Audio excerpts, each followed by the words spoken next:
Di era antara 1885 hingga 1908, kegelapan menyelimuti negara bebas Kongo, yang kini dikenal sebagai Republik Demokratik Kongo.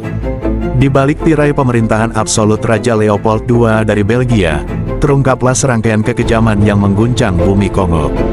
Tidak ada tempat aman bagi rakyat, terutama saat kebijakan perburuan kejam diterapkan untuk mencabut kekayaan alam berupa karet.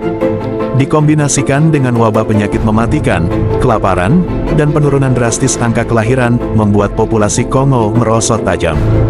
Hingga hari ini, besarnya penurunan populasi pada periode tersebut masih terus menjadi perdebatan, dengan perkiraan berkisar antara 1,5 hingga 13 juta jiwa telah menjadi korban dalam tragedi kelam ini.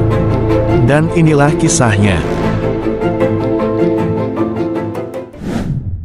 Sebelum menjadi Raja Belgia pada tahun 1865, Leopold II sudah merayu para politisi terkemuka di Belgia untuk mewujudkan ambisinya, yaitu menciptakan kerajaan kolonial yang megah di Afrika, dengan tujuan membawa kehormatan dan kebanggaan bagi Belgia. Tapi sayangnya, rencananya mendapat penolakan karena dianggap terlalu berisiko dan mahal oleh para pemimpin Belgia. Sehingga dia memutuskan untuk mencari koloni sendiri. Bersama penjelajah ulung seperti Henry Morton Stanley, Leopold mendirikan Asosiasi Afrika Internasional, yaitu sebuah organisasi amal dengan tujuan mengawasi eksplorasi dan memberikan bantuan kemanusiaan serta peradaban kepada penduduk asli di sekitar Sungai Kongo. Pada konferensi Berlin tahun 1884 sampai tahun 1885, para pemimpin Eropa secara resmi memberikan pengakuan terhadap kendali Leopold atas negara bebas Kongo, yaitu sebuah wilayah seluas 2.350.000 km persegi yang dijamin untuk menjadi kawasan perdagangan bebas dan negara penyangga antara Inggris dan Prancis.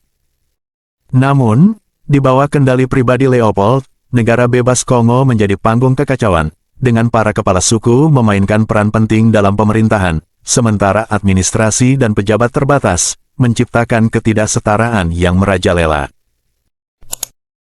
Pada tahun-tahun awal negara bebas terbentuk, sebagian besar perhatian pemerintah terfokus pada konsolidasi kendalinya dengan memerangi masyarakat Afrika di pinggiran negara bebas yang menentang kekuasaan, seperti suku-suku di sekitar Kwango di barat daya, dan Uwele di timur laut. Pada mulanya, negara bebas Kongo dirancang untuk memberikan keuntungan kepada para investor, tetapi setelah berada di bawah kepemimpinan Raja Leopold II, ia lebih mengutamakan kepentingan pribadinya. Dan seiring dengan perjalanannya, keuangan negara bebas Kongo tidak selalu berada di jalur yang mulus dan mudah. Ketergantungan pada ekspor gading pada awalnya, tidak memberikan keuntungan sebanyak yang diharapkan. Pemerintah kolonial terjerat utang, bahkan hampir mengalami kebangkrutan beberapa kali. Akan tetapi, segalanya berubah ketika memasuki era 1890-an, di mana lonjakan permintaan karet meningkat drastis pada saat itu. Negara bebas Kongo menemukan jalan keluar dengan menjadikan para warga Kongo sebagai pekerja paksa untuk mengumpulkan getah karet. Lonjakan permintaan karet di pasar Eropa dan Amerika Utara memberikan keuntungan tak terduga bagi pemerintah kolonial. Ekspor karet melesat dari 580 menjadi 3.740 ton sepanjang tahun 1895 hingga tahun 1900. Untuk mengambil semua kekayaan dari tanah Kongo, pada tahun 1891, pemerintah kolonial memberlakukan sistem domain, yaitu semua lahan karet, termasuk hutan dan wilayah tak berpemilik, menjadi milik negara, dengan sumber daya utama berada di bawah kendali langsung pemerintah kolonial. Di bawah kekuasaan pribadi, Raja Leopold menguasai wilayah utama, atau yang disebut domain mahkota. Hal inilah yang memberinya kendali atas sebagian besar eksploitasi ekonomi di pedalaman Kongo.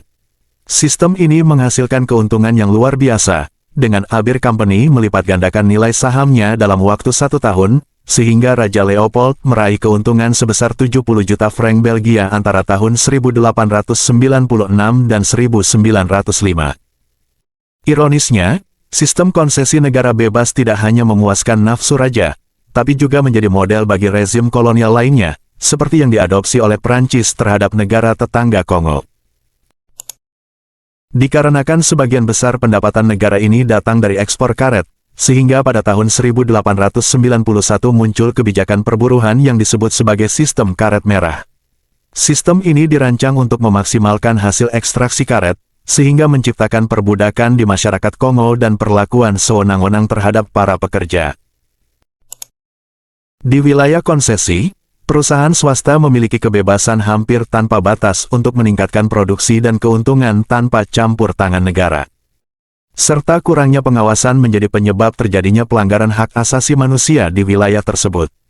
Perlakuan kejam dan keras oleh perusahaan seperti Abir dan Anversoise terhadap pekerja Kongo, menjadikan wilayah mereka sebagai neraka dunia yang sesungguhnya. Para pekerja karet yang seharusnya mendapat imbalan, justru diberi hadiah sederhana, seperti kain, manik-manik, garam, atau pisau. Kepala adat diwajibkan untuk memerintahkan rakyatnya mengumpulkan karet, dan bagi yang menolak menyediakan tenaga kerja, perlakuan kejam seperti pengekangan atau penindasan pun menunggu. Para pembangkang dipukuli atau dicambuk dengan cikote, dan desa-desa yang menolak tunduk dihancurkan. Kebijakan ini meruntuhkan kehidupan ekonomi dan budaya Kongo, serta menghancurkan pertanian di beberapa daerah. Kegiatan produksi karet diawasi oleh Force Publique, yaitu tentara militer kolonial yang terdiri dari para perwira dan bintara kulit putih, bersama dengan prajurit kulit hitam yang direkrut dari berbagai daerah. Mereka akan mendatangi sebuah desa dan menyandera para wanita, lalu memaksa para lelaki memanen karet di hutan untuk memenuhi kuota bulanan. Ketika tanaman karet di dekat desa sudah habis dipanen, para lelaki harus berjalan berhari-hari atau bahkan berminggu-minggu, mencari tanaman karet baru untuk dipanen. Banyak para wanita yang disandera kelaparan, dan para lelaki pengumpul karet yang bekerja sampai mati. Selain itu, banyak pula warga Kongo yang pergi meninggalkan desa mereka untuk melarikan diri, dan melakukan pemberontakan melawan rezim. Salah satu praktik yang sangat terkenal dari penindasan terhadap pemberontakan tersebut adalah, ketika seorang tentara Kongo dari Force Publique harus menyerahkan potongan tangan seorang pemberontak yang terbunuh kepada perwira kulit putihnya. Hal ini dilakukan sebagai bukti bahwa ia tidak menyia-nyiakan setiap peluru yang dikeluarkan. Jika seorang tentara menembak dan meleset, atau menggunakan peluru untuk menembak hewan buruan, ia akan memotong tangan seseorang yang masih hidup untuk ditunjukkan kepada petugasnya sebagai pengganti peluru yang sudah ia keluarkan. Dengan para wanita diperlakukan sebagai sandera, dan laki-laki dipaksa untuk menyadap karet, sehingga hanya sedikit warga Kongo yang mampu mencari makan, mengakibatkan jutaan warga Kongo menderita kelaparan dan menjadi rentan terhadap penyakit yang mematikan. Para ahli demografi memperkirakan bahwa antara tahun 1880 hingga 1920, populasi Kongo mungkin telah berkurang hingga setengahnya. Keluarga yang terpisah, dan trauma mendalam akibat periode kelam tersebut menjadi penyebab turunnya angka kelahiran secara drastis. Sistem kerja paksa dengan cepat menyebar ke wilayah-wilayah kolonial lainnya, membawa penderitaan dan malapetaka yang sama. Hingga pada akhirnya, tekanan dari dunia internasional memaksa Raja Leopold II untuk melepaskan kepemilikannya atas Kongo pada tahun 1908. Namun, Raja Leopold II tidak melepaskannya begitu saja. Ia meminta pemerintah Belgia untuk membayar atas kepemilikan wilayah tersebut. Setahun setelahnya, Raja Leopold II meninggal dunia, dan karena putra satu-satunya telah meninggal lebih dahulu, sehingga tahtanya diturunkan kepada keponakannya. Terima kasih sudah menonton dan jangan lupa untuk subscribe.